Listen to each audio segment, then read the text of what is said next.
Les damos la cordial bienvenida a este espacio de reflexión del Evangelio según San Mateo. En aquel tiempo, al entrar Jesús en Cafarnaúm, se le acercó un oficial romano y le dijo: «Señor, tengo en mi casa un criado que está en cama, paralítico y sufre mucho». Él le contestó: «Voy a curarlo». Pero el oficial le replicó: «Señor, yo no soy digno de que entres en mi casa. Con que digas una sola palabra, mi criado quedará sano, porque yo vivo bajo disciplina y tengo soldados a mis órdenes. Cuando les digo a uno ve, él va, el otro ven y viene. A mi criado haz esto y lo hace». Al oír aquellas palabras, se admiró Jesús y dijo a los que lo seguían: «Yo les aseguro que en ninguna israelita he hallado una fe tan grande. Les aseguro que muchos vendrán de oriente y de occidente y se sentarán con Abraham, Isaac y Jacob y el reino de los cielos. En cambio, a los herederos del reino los echará fuera, a las tinieblas. Ahí será el llanto y la desesperación».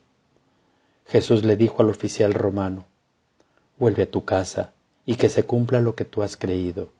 Y aquel momento se curó el criado. Al llegar Jesús a la casa de Pedro, vio a la suegra de éste en cama, con fiebre. Entonces lo tomó de la mano, le desapareció la fiebre. Ella se levantó y se puso a servirles. Al atardecer, le trajeron muchos endemoniados. Él expulsó a los demonios con una sola palabra y curó a todos los enfermos. Así se cumplió lo dicho por el profeta Isaías: «Él hizo suya nuestras debilidades y cargó con nuestros dolores». Palabra del Señor. Gloria a ti, Señor Jesús. La última página del repaso histórico que hemos ido escuchando estas semanas la tomamos del libro de las Lamentaciones, y es verdaderamente triste. Se trata de un cántico profético de dolor, la ciudad destruida, los ancianos silenciosos, las lágrimas de los ojos de todos, los niños desfallecidos de hambre. Pero el autor del libro invita al pueblo a dirigirse a Dios con oración y sus manos alzadas al cielo. La oración se la pone en los labios el Salmo, que por una parte sigue describiendo con trazos plásticos la desgracia del pueblo y a la vez lo invita a elevar a Dios estas palabras: «No olvides sin remedio la vida de tus pobres. Acuérdate de la comunidad que adquiriste desde antiguo, que el humilde no se marchite defraudado». Muchas veces tenemos que levantar nuestras manos hacia Dios y lamentarnos, como los judíos, de situaciones que nos pueden parecer dramáticas. Cuando interpretamos nuestras historias personales de dolor o de desgracia de la comunidad cristiana o de la sociedad humana, desde la fe, nos volvemos más humildes y acudimos con mayor confianza a Dios, que es el único que tiene la clave de la historia, en la que muchos salmistas en el Antiguo Testamento van a expresar. También ahora nuestros sentimientos, ayudados a leer la historia con sentido religioso, sin perder nunca del todo la esperanza. La oración universal de la misa es una letanía en la que pronunciamos delante de Dios las deficiencias de nuestro mundo y decimos con confianza: «Te rogamos, óyenos». La de Israel era una situación límite. Las nuestras tal vez no parezcan tanto. ¿Es que Dios se olvida de nosotros? ¿Es que su salvación se aleja o es tan solo un espejismo?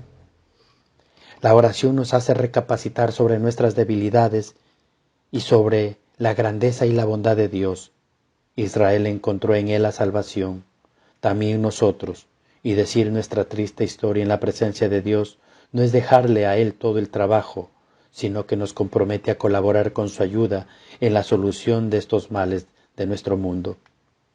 Ayer meditábamos la curación del leproso cuando Jesús bajaba del monte en su sermón. Hoy escuchamos 2 milagros en favor del criado y tal vez del hijo de un centurión y de la suegra de Pedro. El militar es pagano, romano, o sea, de potencia ocupante, pero la gracia no depende de sí, si no es de un judío o romano, sino de la actitud de fe. Y el centurión pagano da muestra de una gran fe y humildad. Jesús alaba su actitud y lo pone como ejemplo. La salvación que anuncia va a ser universal, no solo para el pueblo de Israel. Ayer curaba al leproso, aún rechazado por la sociedad. Hoy atiende a un extranjero. Jesús tiene una admirable libertad ante las normas convencionales de su tiempo. Transmite la salvación de Dios como y cuando quiere. Con la suegra de Pedro no dice nada, sencillamente la toma de la mano y le transmite la salud, y se le pasa la fiebre. Jesús sigue ahora, desde su existencia de resucitado, en la misma actitud de cercanía y de solidaridad con nuestros males. Sigue cumpliendo la definición ya anunciada por Isaías y recogida en el Evangelio de hoy. Él tomó nuestras dolencias y cargó nuestras enfermedades. Quiere curarnos a todos de nuestros males. Será un criado o un hijo el que sufre, o nosotros los que padecemos fiebre de alguna clase. Jesús nos quiere tomar de la mano o decir su palabra salvadora y devolveremos la fuerza, la salud y la paz que tanto necesitamos. Y es así como en este día especial, en la liturgia, hay una resonancia para nosotros en estos tiempos tan especiales que ha puesto en crisis al mundo con el coronavirus. El profeta vive y lamenta la destrucción de Jerusalén y la aniquilación de su pueblo. Todas las estructuras sociales y personales están desmoronadas. El rey, los príncipes, los ancianos, las doncellas, los niños. Todo está sometido a la devastación y ruina permitida por la mano del Señor para la conversión del pueblo. Parece que Dios ha vuelto la espalda a su pueblo. Por eso le recuerda cómo los profetas visionarios ofrecían al pueblo visiones falsas y engañosas y no denunciaban sus culpas para cambiar su suerte. Desoír la palabra de Dios y olvidar sus mandatos supone caer en la desgracia del abandono y protección del destino. Pero el Señor no está lejos. Dios sigue protegiendo a su pueblo y cobijándole con su mano. Por eso el profeta les exhorta: grita con toda el alma al Señor, levanta hacia Él las manos lentamente y llora tu desgracia mientras imploras el auxilio de Dios. Jeremías lo tiene claro. Son tiempos horribles, oscuros, nefastos, donde parece perdido todo el sentido y toda esperanza de sufrimiento y de dolor por la devastación y las víctimas sufridas. Por eso es más oportuno pedir con fuerza el amor del Padre, esperar con ánimo la gracia del Dios que no nos abandona, la mano del que alienta y sostiene la fuerza de los caídos de sus fieles. Dios acompaña la reconstrucción y el reencuentro del pueblo y hace posible la comunidad. Cada creyente es piedra del nuevo santuario de la alabanza del Señor, y Dios no puede dejar de escuchar su incansable oración. Mateo nos presenta en este fragmento 2 curaciones que ya las insinuamos al inicio de la reflexión, 2 ejemplos que atestiguan el mesianismo de Jesús. Por una parte, la curación a distancia del siervo del centurión, por otra parte la curación graciosa de la suegra de Pedro. 2 curaciones que, como es habitual, parten de la fe previa del que la solicita y la ayuda. Igual que Jeremías, en la lectura anterior, pide al pueblo una oración incesante para asegurar la respuesta divina. Aquí la solicitud del creyente ante el Señor recibe una respuesta cierta. El centurión no pide para él, demuestra una gran humanidad y condescendencia. Pide para su sirviente, pero implora con toda la fe y la seguridad de ser escuchado. Pide desde la humanidad: yo no soy digno de que entres en mi casa, pero también desde la confianza absoluta: Basta una sola palabra y quedará curado mi criado. Esta disposición sorprende incluso al mismo Jesús, que reconoce y alaba la fe profunda del centurión. En Israel no ha encontrado a nadie con tanta fe. La curación de la suegra de Pedro se nos muestra como una atención familiar. Cuando Jesús llega a la casa de Pedro, ve a la mujer con fiebre, la coge de la mano y la cura.